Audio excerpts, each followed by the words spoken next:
Welcome to the Empowered to Connect podcast, where we come together to discuss a healing-centered approach to engagement and well-being for ourselves, our families, and our communities. I'm JD Wilson, and I am your host. And today on the show, we've got two very likable people we've known for a long time, friends of the program. Shane and Mindy are going to join us today to talk about their journey into the world of adoption and parenting, learning to nurture toddlers. If you are a parent of a toddler, you know that this is one of the most challenging phases of life, both physically, emotionally, and otherwise, because of all the different challenges that come with parenting toddlers, again, both physical and emotional. And when you add learning to parent after trauma in that equation, it can feel at times overwhelming and even unbearable. And so Shane and Mindy have walked a long road parenting. They've got 4 kids. They're going to share their story and a lot more of their thoughts and their experiences when it comes to parenting toddlers. You are going to love them. They're so fun. One disclaimer I will give you is that right before recording this episode, I am recording from our home studio because we've got a kid sick, but more importantly, I got a phone call that we had a kid having an asthma experience at his school right before we were supposed to record. So I was actually late jumping into this conversation today. So you will hear me come in about halfway through. Becca's going to start the episode off, so it sounds more abrupt in the beginning. It is because I was missing from the first part of it. And so I jumped in a little later. Shane and Mindy were really, really fun to be with and enjoyable today. So you're going to love being with them. Here they are now, Becca, Shane, and Mindy, and then me in a little bit. Here we are. So as we said, we're in this series on nurturing, and we're really looking at different aspects of that. So we got to hear some great things last week about nurturing babies. We're looking ahead to kind of continuing this series all the way through young adulthood. And we have Shane and Mindy here today to talk about what it was like to nurture kids during those toddler preschool years, which if you're listening and you're in that season right now, you're probably like, yes, please, someone validate how I'm feeling, because it's such a hard season, or can be, there's just so much happening. There's so much growth that's happening. So as we jump into that, I wonder, Shane and Mindy, if you'll just share with people a little bit about yourselves and your family and how you even came to know Empowered to Connect. We were talking right before, trying to figure out where we reconnected with you years ago. But we're both from the Northeast. We came to Memphis in 2010. And we started having our kiddos in 2011. And so we, at 24 years old, started our adoption journey. And we adopted a little boy at 2 months old. And then I was at the same time pregnant. And so we had these 2 little babies that were 9 months apart. And that was also Shane's first year of medical school. So we were just really doing it all. In Midtown. Yeah. It all. Yeah. And then we had our third daughter was born the last year of medical school.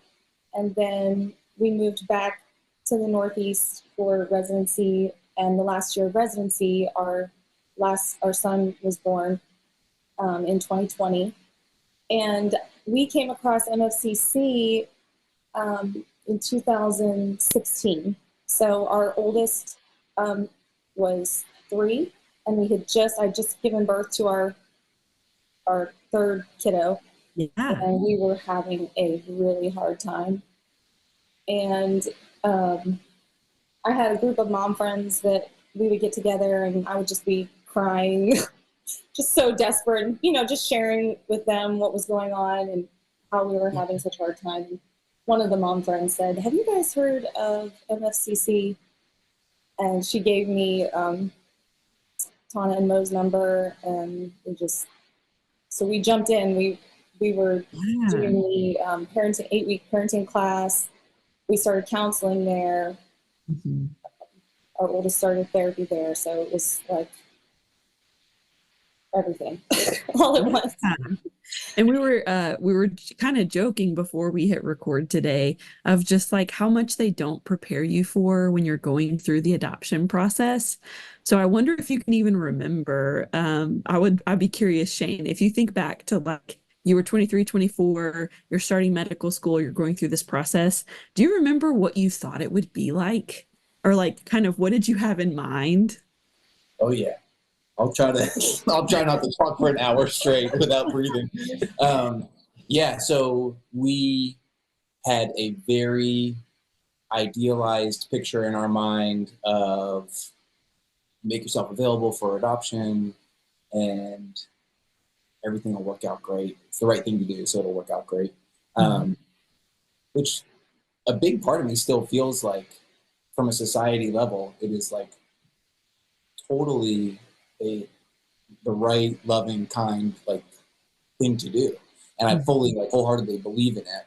But I so believe now, and it was not on my radar then or yours, that the preparation process needs to be almost more robust than the adoption process. And in our experience, it was completely flipped on its head. There was no preparation process. It was all adoption process. And even then, though, we knew that we wanted to do a domestic adoption. We knew that we wanted to do infant adoption, that, we just naively kind of thought that, because our child wouldn't be going through, the foster care system or be, having lived in an orphanage for many years, that, it's kind of like a clean slate, like you're not going to have all the struggles that would come. And so I think we were just naive and we didn't know. And you don't have any parenting. We didn't have any parenting experience at all. And, both of us grew up like in kind of the evangelical conservative church. And then we were parented very traditionally. And so that is the only parenting context that you have. And that's where you start. Like, that's what you work from. Yeah. And I think so many people can relate to that. I think that's so common. I think that a lot of people have that mindset. Well, they didn't have memories of going through all these different homes, or well, they didn't have necessarily physical abuse. And so you're highlighting something that I think a lot of people don't know, which is just that there's so much inherent trauma that can happen even with infant adoption. There's so much that can happen even prenatally that we're learning now through research. So no, I think thank you guys for sharing vulnerably, because I think a lot of people can probably relate. We don't know what we don't know. And I love said Shane about just like, hey, we need to educate people just as much as we put them through this adoption process. Let's put them through a preparation process, because it's so needed for them to have that picture. I almost believe that it should be like required that people, there is some, it's not, but it was essentially like, if you want to read a book, you can read a book kind of thing. But I almost feel so strongly about it right now that I feel like the services provided at MFCC should almost be required. Oh yeah. Like it's just that important. Yeah. And I remember saying to Shane literally these exact words that, as we kind of started, as the behaviors got more and more challenging, as like our oldest he was a toddler and then going into preschool, and everyone's telling us, oh, well, you just need to firm up. You just need to, you need to be more disciplined. You need to have more spanking, more timeout, just be consistent, all that. And we were like, okay, let's give this a try. We'll try to spank our child. And then, a little bit of time passed, and I said to Shane, I have no idea what we're going to do, but we can't do this. And it's not working.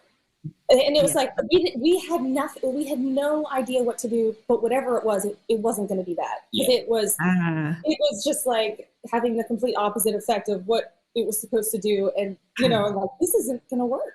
Right. And you have these instincts that but you don't know what to do. You're just, and your instincts are telling you this isn't right. It doesn't feel right. It's not going well.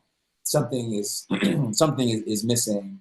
And not only were we doing traditional stuff like that, but like, like not soothing, like, hey, you gotta get it right. You gotta do this right. And then like in a way that we would never interact with our 3-year-old now. Right. Because we have 12 years of experience of like, oh, that's not right. And guess what? And this is where the nurture just like takes over, because it was like we went from this very traditional, parenting style that we both grew up with, and what all of our, just kind of what mostly is happening in society, and that people are saying, like, so what you got to do. And then it was like we had to completely switch gears, and like thank God that we did, because I swear it put our whole family on a different path that otherwise I don't even know what would have happened if we hadn't. Yeah. And sometimes I'll put things through like a super, super black and white lens, and I will think, okay, what we're doing right now is not working at all. This traditional parenting that we're trying, it's just not working, and it's our house is not at peace at all. And then when we get connected with you guys, and in the back of my mind, I'm saying, man, this nurturing, connection before correction, all this kind of stuff, it sounds so soft. It does. It sounds so soft, but at the same time, I'm saying, what we're doing right now is not working at all. And even if this MFCC stuff doesn't work, at least it's kind, and at least it's fostering connection.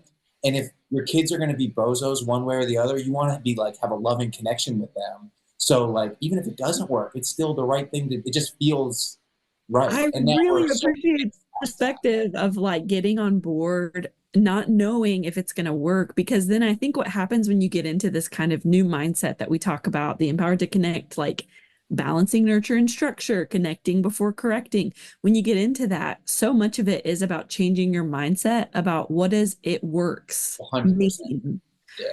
And so I think you guys are hitting on so much that society just teaches us, suck up the emotions, behave the right way, like period, end of story. That's it. Right. And you guys are saying that's not it. That's not working. Is the goal to change the behavior? What is your ultimate goal? Or is the goal to maintain that connection? Because, ideally, if you can maintain the connection and with the nurture and with the structure, help, change the behavior, that's great. But the goal can't be the behavior. The goal is the connection. Yeah. And it's like a hard shift. Even now, we still struggle. Every day. But even if, like, worst case scenario, what if the behavior doesn't change? At least your kid knows you're in their corner. Right. And that, like, you're in it with them. Whereas on the other end, it's like, figure it out, pal. You got to get it together. And they're alone. Yeah. What were some of those early practices? You said, Mindy, we didn't know what we were going to do next, but not this. Oh, I remember those things that you started. Yeah. So one of the first things, and like I said, we were switching to nurturing, and I've always been really kind of naturally good at instrumental care. Which is like, I'm making sure my kid is well fed. I'm making sure they had a good nap. I'm making sure they got a full night's rest and they're not overstimulated and, all that stuff. But what's harder for me is nurture, physical touch and words of affirmation. And Shane is better at that. But so we're kind of stepping into all of this, and it's like, you have your tool belt and they're saying, okay, now, first order of business, you're starting to have a meltdown or whatever's happening, playful engagement. All right, you try to do playful engagement. Next thing you know, got to give a choice. You got to give a choice, And so I remember when I was first learning, like using choices and stuff, and I'd be in the moment, all worked up, like, you know what? You can either eat your food or I can make you eat your food. It's like, I'm like, I know I need to use a choice here. I can't in this moment come up with whatever the choice is going to be. But, and then slowly as time went on, like now it's just so natural. It's like, it just comes, we're just doing all of these things so naturally. Not that it's still not a struggle, but that at the beginning it was just funny. Absolutely. And it's, it's that like awkward process of just trying new things and seeing what works. Even like, I love that you said playful engagement, but even with that, you guys have, I think through your story, I think I counted 4. I think you have 4 kids. Mm-hmm. And so as you're parenting those 4 kids, it's not like there's one way to play. It's not like there's one way to do playful engagement. So even when you learn that in a class, then you have to go home to your real family and like work it out. What's their style? How do they play? How are they going with it? So those are some of yours. Shane, what are some of your, what were some of the things that you remember from those early days? Some of the things that I did poorly, or can talk about that if you want, but like when you first started trying these like principles, these new ways of doing things, what do you remember from that time? Yeah. I think above all else, it's the mindset shift of what are our goals and what is it that like your big picture role of a parent. Your big picture role of a parent, maybe when I'm 24, I'm thinking to raise like a kid that follows directions and does what they're supposed to do, and like kind of super simple, and then kind of just a total flip of like, what are we really doing here with this kid? Nothing you're doing is working. And then to kind of, I just was very much, even though I was skeptical starting with you guys, it was kind of just like, at a certain point it clicks and you say, all right, this is it. I don't know exactly how to do it, or I don't know if it's even going to work, but I do know that this feels right and what we were doing doesn't feel right. Because I can list off, 6 or 7 things of like what I used to do that was more like, just like power through mentality, which is probably a little bit of a metaphor of problem solving in general for me. And it's just like, it just didn't work. It just doesn't work in this context. So it was such a paradigm shift to work with you guys and kind of get this different approach that was all new to us and very different than anything we'd seen before. You guys obviously have kids all the way on, they're not all toddlers anymore and they're not all preschool anymore. But if you think about that age and like kind of how kids are at that age, I wonder if you could say like nurturing is kind of our topic of the month. We're really thinking about it. We're really digging into it. What kind of nurture do you think kids need at this age? And how is nurture especially helpful at this age? Maybe if anything comes to mind on that. What kind of nurture do they need? Because I think toddlers, I guess I'll answer my question first, just to like, toddlers are in such a unique place where so many of their needs are emotional. And like we were talking about earlier, we were taught to suck it up. Don't worry about the emotions. And so I wonder what else? Like what else about toddlers or preschoolers comes to mind that's especially helpful when you're thinking about nurture? This is something that you're probably going to be like, that's a weird thing. Don't say that. I'll preface with that. But I swear, part of me of like some of the documentaries that we watch that are like National Geographic type stuff, and you see just these little like toddler type age animals, and for parents to just be on the ground with them, letting them crawl on you, grab at you, do like kind of just like say I'm yours, like we are together, and whatever you need, I'm here for you. That just like, that's what I think of with our current 3-year-old. It's kind of like, anything you want from me, man, like we are here. I'm on the ground with you. You're crawling on me, touching, all that like kind of just super basic stuff is what I feel is such a fun part about that age. Just like they're grabbing your face and they're on your back and they feel so comfortable that they can do anything with you. That is like I love that sweet nurturing part of this age. And also that their emotions are so big. They have these little bodies, but they have such big emotions, and that I am no longer like, I can tolerate the emotion so much better now and just like let it ride. Like it's gonna, fizzle out, but just giving them that space and that time and to support the child during that. And I think that was the hardest thing for me to learn with our oldest, because I was so triggered by the big emotions, and I still am very triggered by big emotions. But it was really hard for me to help the child regulate when they were having this big explosive reaction, and that I had to somehow find a way to stay in that with them when everything in me was just like, get me out of here, and I'm just like ready to, my head's about to explode. And so that was the hardest thing to learn, and it's still hard to do because we still have to help our oldest regulate and stay with them in the doesn't stop at toddler. Slamming doors and the yelling and the throwing and the screaming, and it's if you go away, it will never stop. So you got to stay. But you'd have to set that boundary and figure it out. And now with the toddler, with our youngest, I'm just like, it's all right, buddy. It's gonna be okay.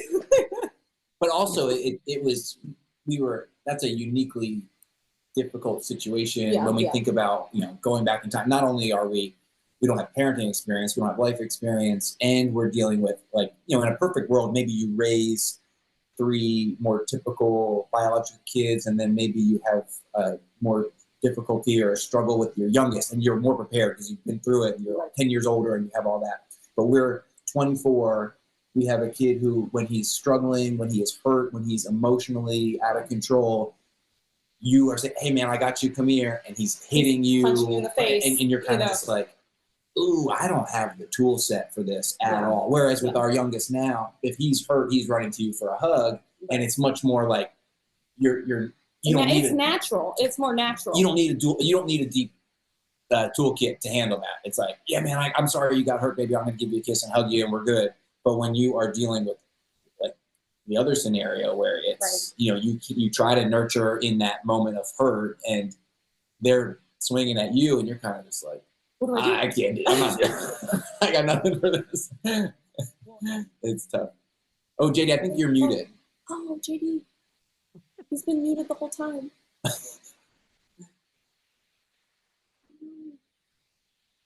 Hold on, pause. Well, Becca has the mute on. Is that better? Can y'all hear me now? Oh, yes. We got you. Yeah. Oh, fine. We haven't heard anything you've said before now. No. I've not been trying to jump in. I've just been letting y'all talk. What I was going to say is, like, I resonate with what y'all are saying, because I think in our situation too, what drove us to EZC in the beginning was just being like, we don't have any answers for what we are seeing right now, right? And in some ways, yeah, and we've got 4 also, and our youngest has just a completely different set of challenges than the other 3. But one of those is not what we have with the oldest, or with the second, or with the third. Like, so each of them all have their own unique challenges. And I find what has happened now is, like, I've been able to chill out a little bit because I've been parenting for a while, but then all this knowledge of attachment and all this knowledge of how connection feeds that, like, plays into, when there is a big conflict, how I approach it, right? Like, my insecurity when we were first parenting was, like, out of control, wanting to, like, be the dad and be in control and come in and drop the hammer and solve the situation and all of that. And one, like, just time and so many children has just broken me of that. But then the other piece was, like, learning all we learned about trauma and the brain, about attachment, has since helped me realize, like, yeah, that was actually the exact opposite approach of what was going to actually work for us in the moment. And so with the youngest one now, like, there is such a different approach that we take toward all those situations. And I have the patience and the self-assuredness to, like, you were talking, Mindy, about, like, just staying with it and staying in those conflicts. I wonder for you guys, like, can you put a finger on a moment where you had one of those breakthroughs where you realized kind of what it was that was changing in you, or you started to see, like, oh, this worked well here, and now I've got an idea of how I should approach these things?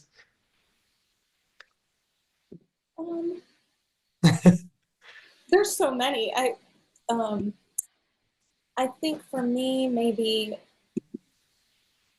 when we first jumped into the Empowered to Connect stuff in 2016, we were, like I said, we were in the parenting class, we were doing counseling, we were doing, Tana was our parent mentor, coming to our house at night after the kids were in bed. And that was sort of, for me, a breakthrough of, like, recognizing, why am I so triggered by this child's behavior? What's happening in me? What do I need to do? And why can't I do it? And that was kind of, like, I think a theme of us for parenting, is that we've always, both of us, worked really hard at everything. And I kind of just assumed, I would work hard as a parent and I would be really good at it. And my kids would be great. And everything would be, rainbows and butterflies. And it was like, I want to like just emphasize that.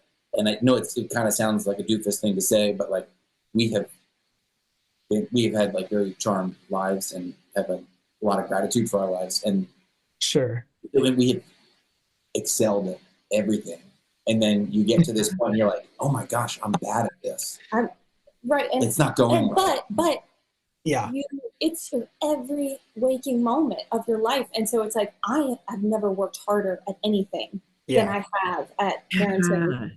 And to feel that like you are working so hard and you're doing everything in your power and it's just consuming every waking moment. And yet still it is so humbling that like, you're not where you thought you were going to be. All of your expectations have to be like just totally revamped and set aside. And but I think, probably at the very beginning, having those very personal conversations about what's happening in you when this is going on with your child. You want to nurture them, you want to help them, but there's a wall and you can't break through it. And, and so just having more of that self-awareness. And so for me, like I said before, being able to help my son regulate and staying with him was so hard. And once I had more awareness of like, why is this so hard for me? And some coping for being in that moment and staying with him instead of like the you're on timeout, get away from me approach. So yeah, having more self-awareness of what is triggering me and, coping skills for being in the moment. It's so huge because you can't offer regulation if you're not regulated. Right. And it makes sense, the timeout thing I know is not the way forward, but it makes sense whenever you're so stressed out, you just need a minute to regulate. So what you're saying, flipping that. And old school parenting is like you put the kid on timeout. Now I'm like, I need a timeout. I need a minute. I can't help you if I don't get a timeout. Right. Yeah, I need a minute to regulate so I can give that to you. I think that you're articulating it so well. Shane, any breakthroughs for you when you think back? Yeah, and maybe these aren't like the most hopeful answers, but I would say like one, feeling like why am I so bad at this? And to be introduced to a community that's like, hey, you're not the only one dealing with this stuff. And here's like a whole bunch of other people with kind of similar stories. And these people are like 5, 6, 7, 8 years ahead of you. And they're able to offer you hope in this way. And like nothing's new. This has all been done before.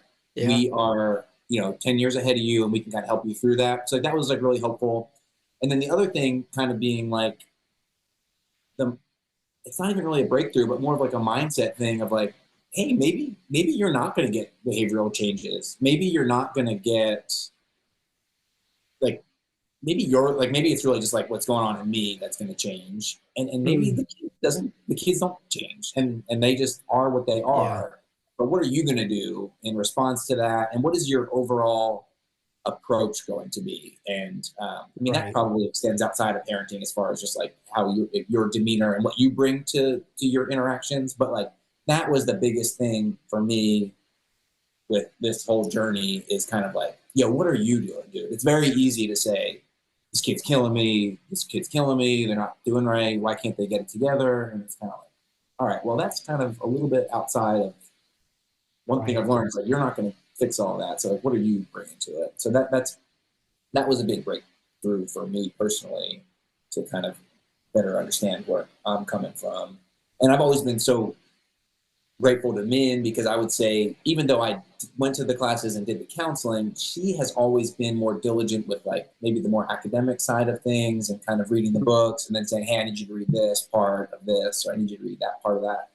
And kind of hearing some of these PhD level folks kind of explain things, and that was always really helpful to me, even though maybe in the moment it's not the best thing, but kind of just like piecing together that whole like, hey, this is the big picture.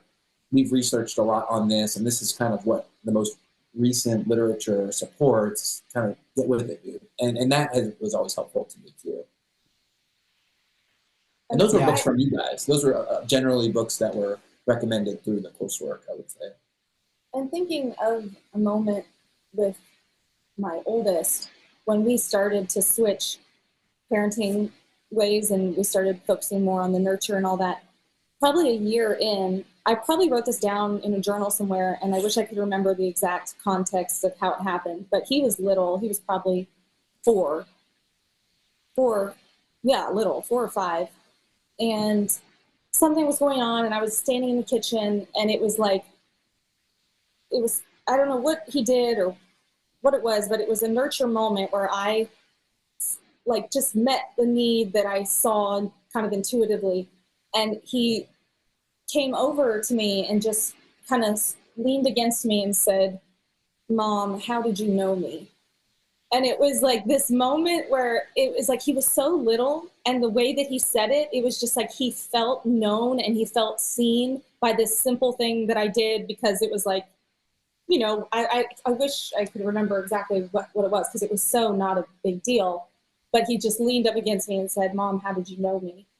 Oh. And it was like, man, this kid is feeling taken care of. He's feeling seen, and he's so little, to say something.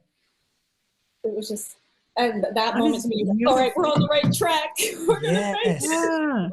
Wait, I actually that kind of gosh. spurred me to want to say something else. So, you have often said, I don't know where you got it from or from what book, you were saying that like kids do well if they can. Oh yeah. And I've heard you guys say that on the podcast as well. And I remember not that long ago, like less than 6 months ago, I was in a rut, and I was like, "Yo, you guys you're killing me. Like you're bringing me down. Like this, the vibe in the house, the daily battles, you're bringing me down." And it's like, it's a huge bummer. And I was feeling a little bit, probably a little on like the side of like sorry for myself, like a little like, why is it like this? Like why is this so hard? Like why is this dragging on like it did? And one of our kids was doing their thing that was like just super frustrated about it. And I was kind of removed. I'm in the kitchen, and one of the kids is just being a bozo and totally like being inappropriate. Like, and you came up and like hugged him and just like supported him, and like he kind of melted into you a little bit. I forced him to hug me. And I was just kind of like, it was just like one of those things where you're kind of just like, yeah, it's just, it really is. It's not easy, but it is simple. It's that like you just gotta love them through it. And it's like even I was like so didn't want to do that in that moment, to see you kind of just be like, I'm just gonna love you anyway, and that's how we're gonna get through this. It was like, oh, gosh, like that's like so heavy, and it's so simple, but that was like that was another one of the things. I was like, that's how you get through all this. You just you were talking earlier about like how just like what a big shift it is and how hard this way of parenting is in the beginning. And then there's moments like that where you realize like the probably the biggest difficulty is the like dying to yourself, and like the self-control that it takes to remind yourself in the moment that a lot of these things are not super complex. They're just really difficult to do because everything in you wants to just be like, y'all are killing me. Get out of my face. I'm going to smack the next person who comes near me, whatever. And to be clear, that's none of us in this podcast. Like there's no smacking in houses going on, but like the feeling of that, like that overwhelmness, to go from that to then being able to stay in it and stay close to a kid, or to have the humility to say, I need a minute, and have your parenting partner kind of tag in. Like those are the moments that you really make your hay, so to speak, as a parent, like in this way, because you're doing everything you can to not break that connection. And I don't know if there's, I mean, maybe every stage has their unique challenges in this way. Toddlers have a way of just like bringing up the like instant rage in you of like the surprise, like, what are you doing? Like, I mean, the other day, like one of our kids just decided that she was gonna paint American Girl dolls hair with nail polish, and it's just like going nuts. Red nail polish on the carpet, on bedding, on whatever else, just going nuts painting it. And was like, what? It's my doll and my nail polish. And I was just like, oh my gosh, my carpet. Yeah, I'm like, and in the moment you're like, we can't replace this carpet. So I guess we just have nail polish carpet now. So this is what this is in our house at this moment. And so but in that moment, then realizing like, if I ever want this, if I want to be able to address this, like I have to stay in it and like level set myself to go, grand scheme of things, rather have connection and red carpet than like get the carpet or keep the carpet clean and have my daughter terrified of me. Right. That's From, it. because that's the alternative. And it takes, again, fourth kid, like she gets the best of me, in a lot of ways. But it's those little things over time that add up to keep that connection. And so I'm like, I completely resonate with that story because that's happened in our house a million times too. I wonder for you guys, when you think about parents who are either just starting out this way, or maybe there's parents who are sharing and they're in your spot from the other day. They're like, listen to this podcast and like, yeah, I hear this. And also like, you don't know our situation. Like but I'm really about to pop. Like, I don't know what to do right now. From a practical standpoint, would you mind just kind of speaking to some of those like first, early moments, that little things you could do to begin kind of building connection in ways that maybe don't feel like too big of a reach, if that makes sense.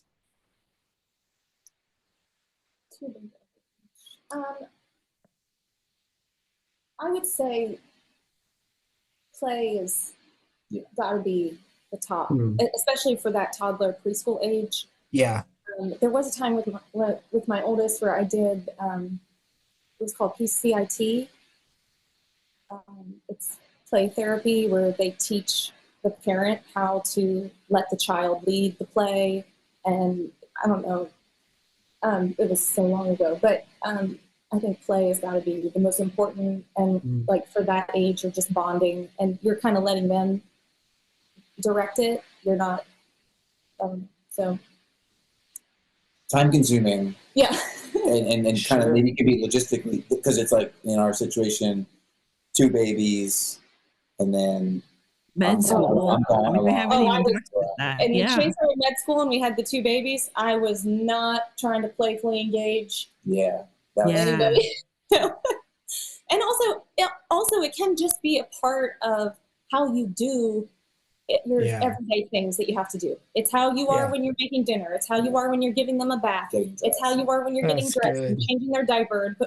So we're having some potty training holdups, and it's just like how you get through the everyday and your interaction with them is, if it can be playful. When you're old, I think when you're young and you're running and you're just like trying to like, that stuff can feel not important.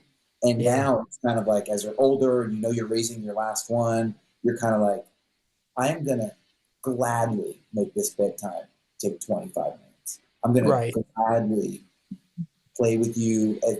Getting you in the car seat. It's going to take 2 or 3 minutes. Like yesterday, Jack and I are running through the parking lot of the gym and he's initiating it. We're jumping over all of the, every crack in the thing, and it's like, I look like a crazy lady wherever I go.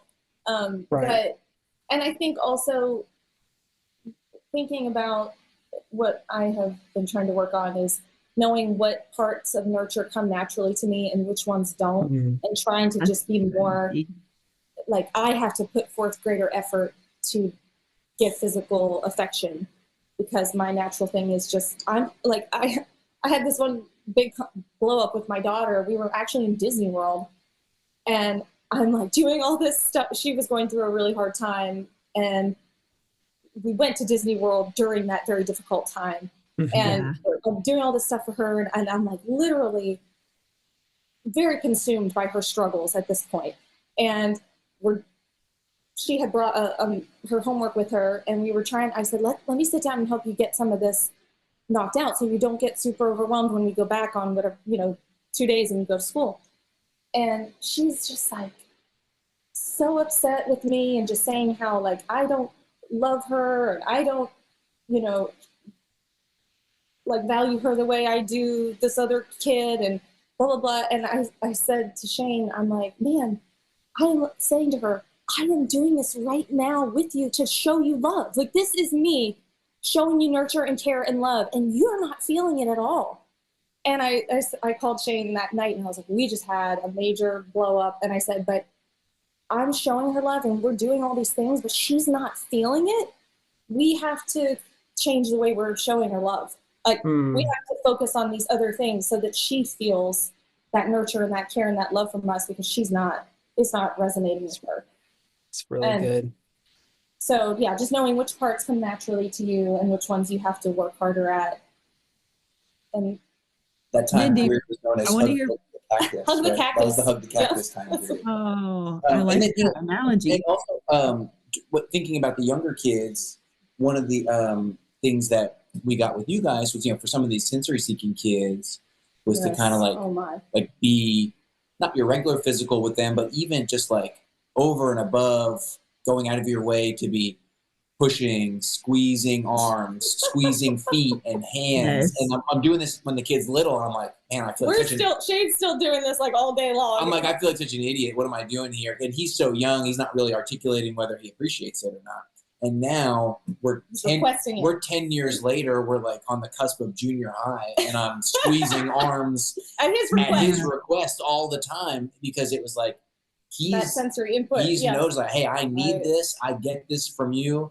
And in some ways, I feel like we're lacking connection in a lot of ways. And that silly thing is like one thing that brings us together. It's like meeting a need in the same way that you're describing, that she had different ways that she needed needs met. He's still needing that 10 years later. But both of you were talking like I think that you're saying it so fast. I hope people are hearing it. You're so humble to be willing to do something different, or do something you didn't think you would have to do, or you're so willing to look at your kid and go, what does my daughter need? What does my son need? And just meet that need. Whether or not, like you're saying, Shane, you're like, I feel like an idiot, or Mindy, you're like, people are thinking I'm a crazy lady. But it like, I think that the humility to be able to set that aside and just be present to your kids. I feel like as I've just been listening to you guys share your story today, you're just, man, it just takes a lot to be able to do that. And you're just doing it throughout all these different stories and seasons in different ways. And you always get blessed with opinions from people that are like, I wouldn't do it that way. Like, I appreciate it. Thanks for that. I do. Wasn't asking. Oh my gosh. Guys, seriously, thank you so much for jumping on with us today, and for just like sharing so freely from your stories, and being so transparent. Like it really, like it's huge. Any last thoughts before we jump off? Moms do well if they can. Moms do well if they can. That's so good. Yes. Kids do well if they can. Moms do well if they can. Yeah. All of us. That's great. I think that's a great spot to end on. Thank you, guys. Again, so Shane and Mindy, a huge shout out to them. Thank you to them for being so transparent and wonderful and just enjoyable to talk to. And we hope that you got as much from them as we did. We really enjoyed getting to be with them today. And so a big shout out to them. A thank you to them. Another episode in the books on nurture. We got more coming up. And so we are working our way through the different ages and stages of parenting, and talking to folks who are kind of either in that season or have just come out of that season. And they are sharing with us what it's like to nurture in that season of life. And so really excited for our next episode. Can't wait to share it with you. I'm not going to spoil who the guest is yet. You'll have to listen to find out. But for everybody here at Empowered to Connect, for Kyle Wright, who edits and engineers all of our audio, for Tad Jewett, the creator of the music behind the Empowered to Connect podcast, I'm JD Wilson, and we will see you next week on the Empowered to Connect podcast.